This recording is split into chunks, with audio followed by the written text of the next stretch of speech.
балалар? Жақсы. Қош келдіңдер балалар. Қош келдіңіз. Балалар, бізде наурыз айында қазақтың қандай ұлттық мейрамы бар?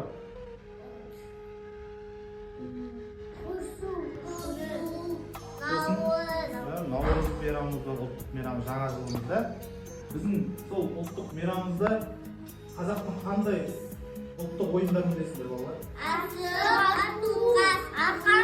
Балалар, біздің кезекті ойынымыз омпы ойыны, қазақтың ұлттық ойыны да, асық ату да. Соның ережесімен сендерді таныстырып өтейін, я? Келіңіздер бері қарай. Міне, балалар, біздің омпы ойыны ережесінде 11 асық тігіледі. Көрдіңіздер ғой да? Міне, ережесінде ана омпы ойыны асық келіп тиетін болса, 5 ұпай беріледі сіздерге. Ал мына бір асыққа келіп тиетін болса, 1 ұпай беріледі. Мына асықтың ара қашықтығы мына бір сақа сиятындай болу керек, мына ара қашықтығы. Алшық сиятындай, я? Түсінікті ме? Міне балалар, мына жерде 20 сантиметр ара қашықтық. Сол 20 сантиметрден бүйтіп міне келіп тиетін болса, міне саналады.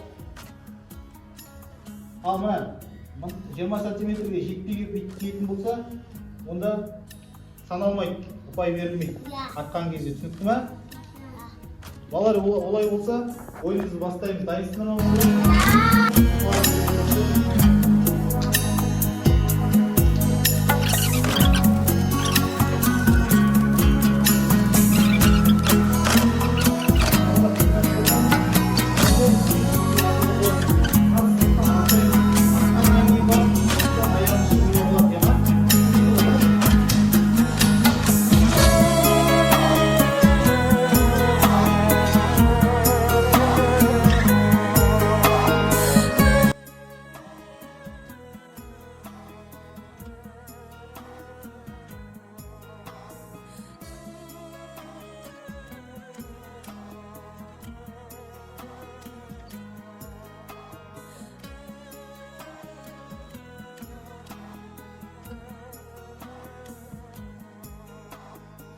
Балалар, біздің келесі ойынымыз тасқала ойыны.